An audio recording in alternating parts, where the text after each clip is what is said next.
കാർഷിക വാർത്തകൾ. കുംഭമേളയിൽ കുരുമുളകും താരമായി. ഭക്ഷ്യാവശ്യങ്ങൾക്ക് പതിവിലും ഇരട്ടി ഡിമാൻഡാണ് കുരുമുളകിന് ഉണ്ടായത്. വിലവർധനയുടെ സൂചന നൽകി ജാതിക്ക വിപണി.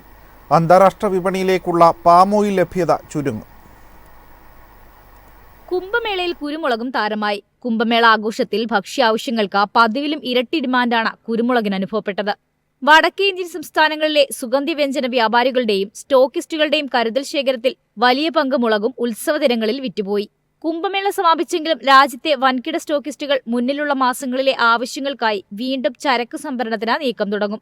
1.5 മാസത്തോളം നീണ്ടുനിന്ന കുംഭമേള ഇത്രമാത്രം തരംഗമാവുമെന്ന് വ്യാപാര രംഗം കണക്കുകൂട്ടിയില്ല. കേരളത്തിൽ കുരുമുളക് ആദ്യഘട്ട വിളവെടുപ്പ് പൂർത്തിയായപ്പോൾ ഒട്ടുമിക്ക ഭാഗങ്ങളിലും ഉൽപാദനം ചുരുങ്ങിയെന്ന വിവരമാണ് കർഷകരിൽ നിന്നും ലഭ്യമാവുന്നത്. പുതിയ സാഹചര്യത്തിൽ വാങ്ങലുകാർ നാടൻ മുളകിൽ പിടിമുറുക്കാനുള്ള സാധ്യതകൾ തെളിഞ്ഞതിന്റെ സൂചനയായി അൺഗാർബിൾഡ് കുരുമുളക് 65,600 കയറി. നൊയമ്പ് കാലം മുൻനിർത്തി ഇന്തോനേഷ്യയിലും മലേഷ്യയിലും പനംകുരു വിളവെടുപ്പ് പൂർണ്ണമായി നിലയ്ക്കും. വിളവെടുപ്പിൽ നിന്നും മുഖ്യ ഉൽപാദന രാജ്യങ്ങൾ പിന്തിരിയുന്നത് കണക്കിലെടുത്താൽ മുന്നിലുള്ള 1 മാസ കാലയളവിൽ അന്താരാഷ്ട്ര വിപണിയിലേക്കുള്ള പാമോയിൽ ലഭ്യത ചുരുങ്ങും. ഇത് ഭക്ഷ്യ എണ്ണ വിലകൾ ഉയർത്താം.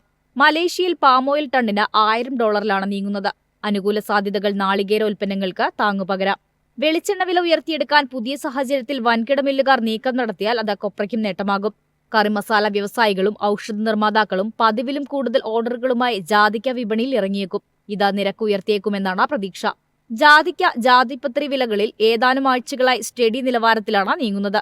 വർഷാരംഭം മുതലുള്ള പ്രതികൂല കാലാവസ്ഥയിൽ പല തോട്ടങ്ങളിലും വ്യാപകമായ തോതിൽ ജാതിക്കായകൾ അടർന്നു വീണത് മൊത്തം ഉൽപാദനത്തിൽ കുറവിനിടയാക്കും. അറബ് രാജ്യങ്ങളുമായി പുതിയ വിദേശ കരാറുകൾ ഉറപ്പിച്ചതായാണ് സൂചനയെങ്കിലും വിലക്കയറ്റം ഭയന്ന കയറ്റുമതി ലോബി ഇത് സംബന്ധിച്ച കൂടുതൽ വിവരങ്ങൾ പുറത്തുവിടുന്നില്ല. News desk MyFin TV. കടലയുടെയും തുവരപ്പരിപ്പിന്റെയും വില കഴിഞ്ഞ 2 മാസത്തിനിടെ കുറഞ്ഞത് 25%. തീരുവരഹിത ഇറക്കുമതിയും പ്രാദേശിക വിളകളുടെ ലഭ്യതയും വർദ്ധിച്ചതാണ് പരിപ്പ് വർഗ്ഗങ്ങളുടെ വിലയിടിവിന് കാരണം. കടലയുടെയും പരിപ്പിന്റെയും വില അടിസ്ഥാന താങ്ങുവിലയേക്കാൾ താഴെയാണ്. പയറുവർഗ്ഗങ്ങളുടെ മൊത്തവില ഗണ്യമായി കുറഞ്ഞു. എന്നാൽ ചില്ലറ വിലയിൽ ആനുപാതികമായ കുറവുണ്ടായിട്ടില്ല. ചില്ലറ കടലപ്പരിപ്പിന് വില 4.3% കുറഞ്ഞത്. പരിപ്പ് വില 12% കുറഞ്ഞു. ഇന്ത്യക്കാർ ഉപയോഗിക്കുന്ന സസ്യാധിഷ്ഠിത പ്രോട്ടീന്റെ 50% കടലയും പരിപ്പുമാണ്. ഡിസംബർ 26 മുതൽ ഫെബ്രുവരി 26 വരെയുള്ള 2 മാസത്തിനിടെ കടലപ്പരിപ്പിന്റെ അഖിലേന്ത്യാ ശരാശരി ചില്ലറ വില 4.3% മാത്രമേ കുറഞ്ഞിട്ടുള്ളൂ. ഈ കാലയളവിൽ തൂരപ്പരിപ്പിന്റെ വില 12% കുറഞ്ഞു. കഴിഞ്ഞ 2-3 മാസത്തിനിടെ പയർ, ചെറുപയർ തുടങ്ങിയ മറ്റു പയർവർഗ്ഗങ്ങളുടെ മൊത്തവിലയും 10 മുതൽ 15% വരെ കുറഞ്ഞു. എന്നാൽ ഉപഭോക്തൃകാര്യ മന്ത്രാലയത്തിന്റെ കണക്കുകൾ പ്രകാരം ചില്ലറ വിപണിയിൽ പയറിന്റെയും ചെറുപയറിന്റെയും വിലയിൽ 1% മാത്രമേ കുറവുള്ളൂ. News desk MyFin TV. Pokkali കൃഷിക്കായി 10 കോടി അനുവദിക്കുമെന്ന് കൃഷിമന്ത്രി P. പ്രസാദ്. അടുത്ത സാമ്പത്തിക വർഷം തുക അനുവദിക്കും. പൊക്കാളി കൃഷിയുടെ അടിസ്ഥാന സൗകര്യങ്ങൾക്കായി കൃഷിവകുപ്പ് മുൻകൈയെടുത്ത 10 കോടി രൂപ നൽകും. കാർഷിക വികസന കർഷകക്ഷേമ വകുപ്പ്, പൊക്കാളി നിലവികസന ഏജൻസി എന്നിവയുടെ നേതൃത്വത്തിൽ സംഘടിപ്പിച്ച കരകം 2025 പൊക്കാളി ഏകദിന ശില്പശാല ഉദ്ഘാടനം ചെയ്ത് സംസാരിക്കുകയായിരുന്നു മന്ത്രി. പൊക്കാളി കൃഷിയുടെ വളർച്ചയ്ക്കായി അടിസ്ഥാന സൗകര്യങ്ങൾക്കൊപ്പം വില ലഭ്യമാക്കുന്നതിലും ശ്രദ്ധ കേന്ദ്രീകരിക്കും. കൃഷിവകുപ്പും തദ്ദേശ സ്വയംഭരണ വകുപ്പും എല്ലാവരും യോജിച്ച് കർഷകന് കൃത്യമായ വില ലഭിക്കുന്നതിന് നടപടി സ്വീകരിക്കുമെന്ന് മന്ത്രി പറഞ്ഞു. സർക്കാർ നയമായ ഒരു നെല്ലും ഒരു മീനും കൃഷി രീതിയാണ് പൊക്കാളി പാടശേഖരങ്ങളിൽ നടപ്പിലാക്കുന്നത്. 6 മാസം പൊക്കാളിയും 6 മാസം മത്സ്യകൃഷിയുമാണ് ഇവിടെ പ്രോത്സാഹിപ്പിക്കുന്നത്. സംഘർഷങ്ങൾ ഒഴിവാക്കുന്നതിനായി കലണ്ടർ കൃത്യമായി നടപ്പിലാക്കും. പൊക്കാളി കൃഷിക്ക് ജൈവ സർട്ടിഫിക്കേഷൻ ലഭ്യമാക്കും. ഇത് ലഭ്യമായാൽ കർഷകർക്ക് മികച്ച വില ഉറപ്പാക്കാൻ സാധിക്കും. National program for organic production certificate കൂടി ലഭ്യമാക്കുന്നതിനുള്ള പ്രവർത്തനങ്ങൾ കൃഷിവകുപ്പിന്റെ ഭാഗത്തുനിന്ന് നടന്നുവരുന്നുണ്ട്. News desk MyFin TV. അടിസ്ഥാന താങ്ങുവിലയേക്കാൾ ഉയർന്ന മൂല്യം ലഭിക്കാതെ കടുക് വിൽക്കില്ലെന്ന് രാജസ്ഥാനിലെ കർഷകർ. നിലവിൽ 5,950 രൂപയ്ക്ക് താഴെയാണ് അടിസ്ഥാന താങ്ങുവില. മാർച്ച് 15 വരെ ക്വിന്റലിന് 6,000 രൂപയിൽ താഴെ കടുക് വിൽക്കേണ്ടതില്ലെന്നാണ് രാജസ്ഥാനിലെ കടുക് കർഷകർ തീരുമാനിച്ചിരിക്കുന്നത്. നിലവിൽ കടുക് വില ക്വിന്റലിന് 5,950 താഴെയാണ്. റാബി സീസണിലെ പ്രധാന എണ്ണക്കുരുവിളയായ കടുകിന്റെ കൃഷിയിൽ പകുതിയും സംഭാവന ചെയ്യുന്നത് രാജസ്ഥാനാണ്. നിയമപരമായ ഉറപ്പ് സർക്കാർ ഇതുവരെ നൽകിയിട്ടില്ല. കർഷകർക്ക് കുറഞ്ഞത് അടിസ്ഥാന താങ്ങുവിലയെങ്കിലും ലഭിക്കേണ്ടതുണ്ടെന്നാണ് കർഷകരുടെ പക്ഷം.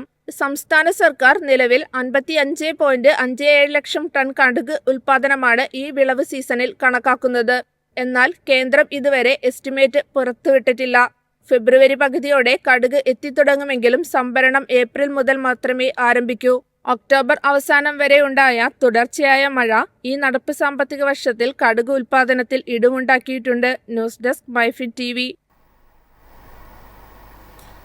ദുബായിലേക്ക് കടൽ മാർഗം ആദ്യമായി ഇഞ്ചി കയറ്റി അയച്ച മേഘാലയ.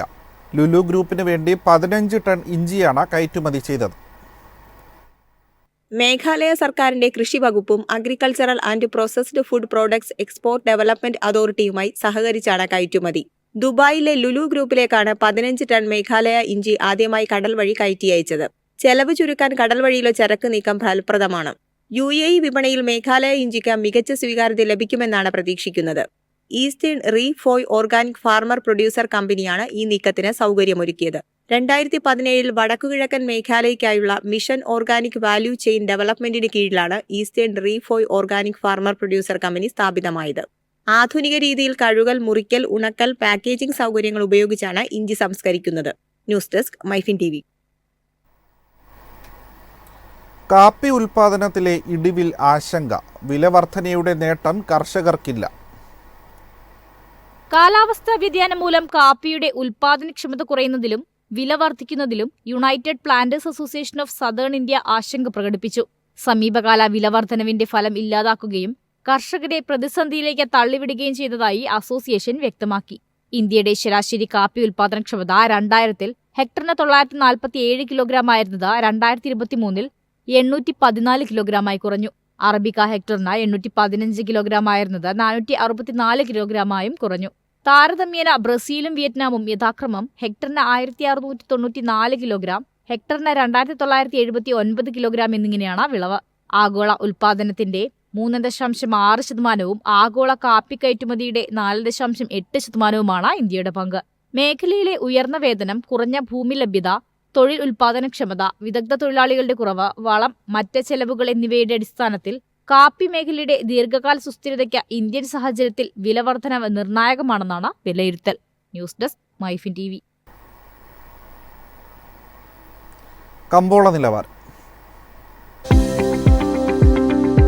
ഇന്നത്തെ കമ്പോള നിലവാരം: RSS 4 192, RSS 5 188, ലാറ്റക്സ് 134, ജാതിക്ക 400, ജാതിപത്രി 2000 മുതൽ 2300 വരെ, ഗ്രാമ്പു 920, അടയ്ക്ക 230, കാപ്പിക്കുരു 375, കൊക്കോ പരിപ്പ് 620, കുരുമുളക് ഗാർബിൾ 67,600, കുരുമുളക് അൺഗാർബിൾ 65,600, ഏലക്ക 2700 മുതൽ 2800 വരെ, വെളിച്ചെണ്ണ 22,500, കൊപ്ര 17,300, ചുക്ക് 22,500.